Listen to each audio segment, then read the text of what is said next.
Welcome, everybody, to RPO Football. My name is Matthew Montgomery, and we are going to go over the 5 IDPs you need to know about this week. Too good, too bad, and then, of course, everybody's favorite, a sleeper. Now, this week, there's no way we can talk IDP without starting with edge rusher Aiden Hutchinson of the Detroit Lions. Nobody right now is playing better than him. He is the current IDP one. Depending on your scoring standards, some people reward big plays a little bit differently. But if you're in what I would consider a 1-2-3 or a standard league, Aiden Hutchinson's number one right now. He is king. He's currently got 5.5 sacks on the year. He's got 11 tackles. He's got 5 tackles for a loss.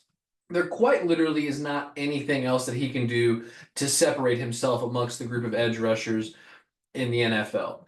I think that he's got the perfect scenario. He's the hometown kid, right? Goes to the hometown college, gets drafted by the hometown team. I mean, it's a story that you couldn't write any better. The NFL script writers got it right with this guy here.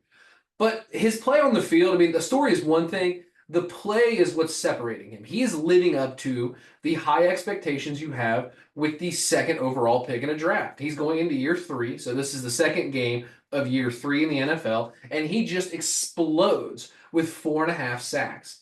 There's not much you can do to guard the guy. He is athletic, he's strong, he's young, he is the perfect player to have in a dynasty league. I'm not going to sit here and just go over everybody knows why Aiden Hutchinson is good, but I think the reality needs to sink in about how good he is. He is starting to separate from the rest of the field early. He is 24 years old. There are not a lot of people 24 years old that are at the level that he is at in any field, let alone one that is so physically and athletically demanding. So Aiden Hutchinson deserves to start our second video of the year because he is playing like an elite player, and he is playing like the player that the Detroit Lions and all of the Lions fans expected him to be. So kudos, Aiden Hutchinson. You're amazing, and you are proving it time and time again. One final note before I move on to the next player. Aiden Hutchinson is currently halfway to his season-high sack total in his career, and we are 2 games in. The sky is the limit for this guy. We truly could see a push to break the record this year, but there are still plenty of games to go and plenty of coordinators who are going to try, unsuccessfully, in my opinion, to figure him out. The second player I'm going to talk about today is defensive tackle Keion White of the New England Patriots. The reason we're going to bring him up is because I love the fact that he is kind of going under the radar, and it's not just because he's a new name, but it's because he plays a position that I don't believe that we value enough in fantasy. He plays an interior defensive line position, which is the big uglies, right? You don't really think about them making those sexy splash plays that we see from all the other guys, whether it's an edge rusher beating their guy or a safety and corner making an incredible interception. No, defensive tackles, we just look at them as space eaters. And I believe that there are certain ones in this league that can really turn around your fantasy team. Keion White this year is proving to be one of those guys. Last season, he finished tied for 3rd at his position with snaps. Now, being a part of a rotation on the defensive line is it's not uncommon. But what can be detrimental to this is if you were the one that's getting pulled out. He was young, and he was not the one they were building around. He is showing why he needs to be a focal point of the Patriots defense. He currently has 4 sacks and 11 tackles in just 2 games. So in the early returns on him are really, really good. I don't imagine that he was available this week, but if he is still somehow available on your waivers, you need to go get him. We need to reward this behavior. In Dynasty, he is somebody that I would look to acquire. Defensive tackle is not an easy position to get consistent big play upside, and he is one of the few that is currently showing us he can do it.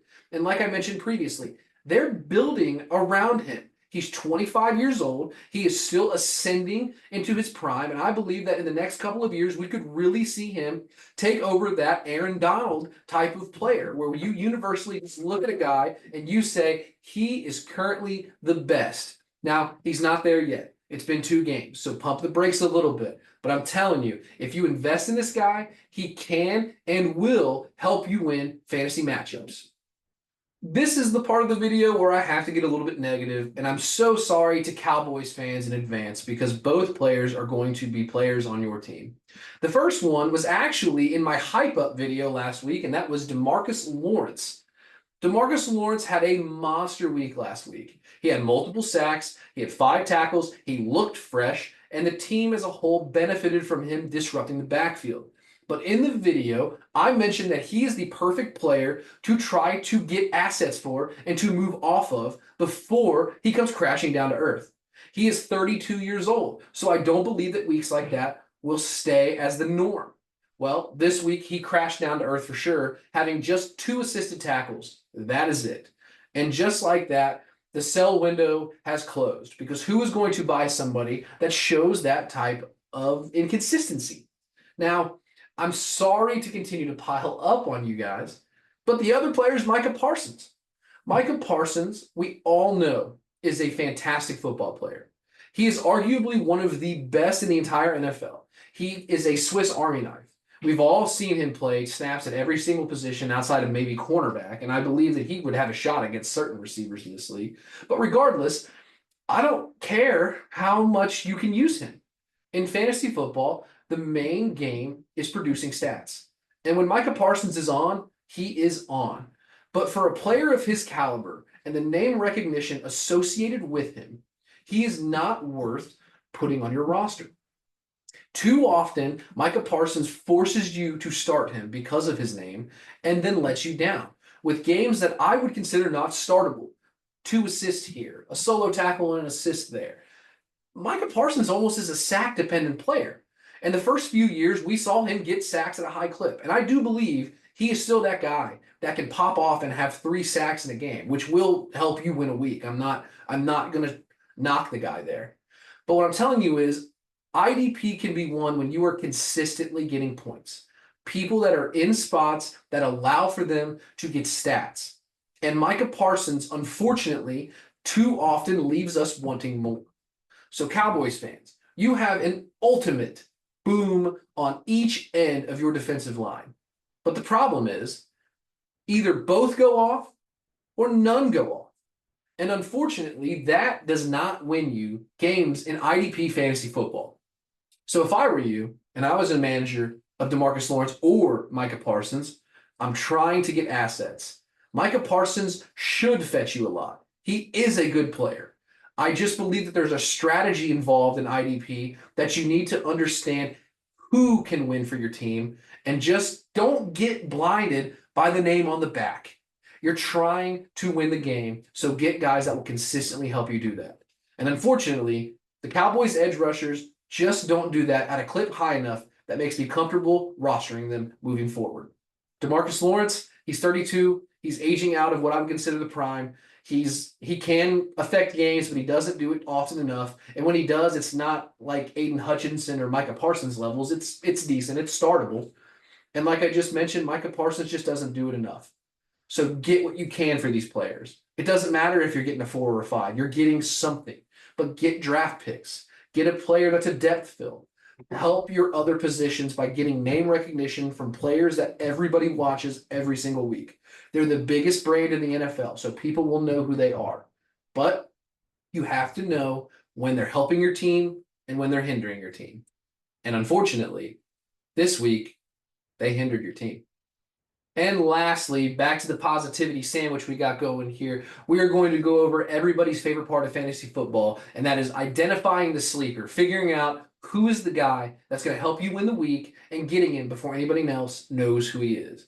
This week, we are going to do inside linebacker for the Buffalo Bills, Baylon Spector. There's a reason you never heard his name, and that's because he rarely gets to play. But on Sunday, after Terrell Bernard got hurt, he got majority of the snaps. Now, Bernard looks to be out for at least 3 to 4 weeks. We're hoping he can avoid the IR, but there is a real chance he gets on there. And if he does, Baylon Spector could immediately factor in as a potential at least 4-game league winner. And I believe that that's value. Just because we play Dynasty and we're always looking for the long-term upside does not mean that we need to forget about the immediate short-term. Baylon Spector, in the limited amount of snaps he got after the injury, produced 10 tackles.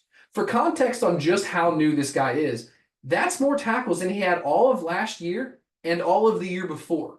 He doesn't get to play. So this is new territory. Nobody will know who this guy is. He will not be on a roster. He shouldn't be on a roster moving forward. So go get him while he is still available. If you get him, put him in your lineup because a Buffalo Bills inside linebacker has always given us pretty steady fantasy production. Whether it was Tremaine Edmonds or Terrell Bernard prior to injury, we are getting points. And the name of the game, snaps, opportunities, opportunities equal stats, and stats equal points. Balen Spector has just as much of an opportunity to get you points as some of the other linebackers that are way more expensive. He is basically free. It's just like the Zach Bond information I gave you. Just listen to it. Trust me here. 4 games is 4 games. If he can help you win 4 weeks, if he helps you win 2 of the 4, this will be worth a waiver wire pickup. The waiver wire gets slimmer and slimmer as the year goes on. And as you start to see, the only time the waiver wire really pops off is if there's a major injury later in the year. And then everybody's bidding on him. But get somebody early on that nobody really is talking about. Go after Balen Spector, and when you get him, put him in your lineups. Balen Spector, inside linebacker for the Buffalo Bills, could be a 4-week league winner. Thank you everybody again for watching this video. My name is Matthew Montgomery. You can follow me on all socials, X, TikTok, whatever you want, at MattMontyFF. I do all of the video content here on RPO Football, but I also do some writing on footballguys.com. So make sure you check out all that stuff. And again, thank you for watching this video. This was the IDP 5 for week 2.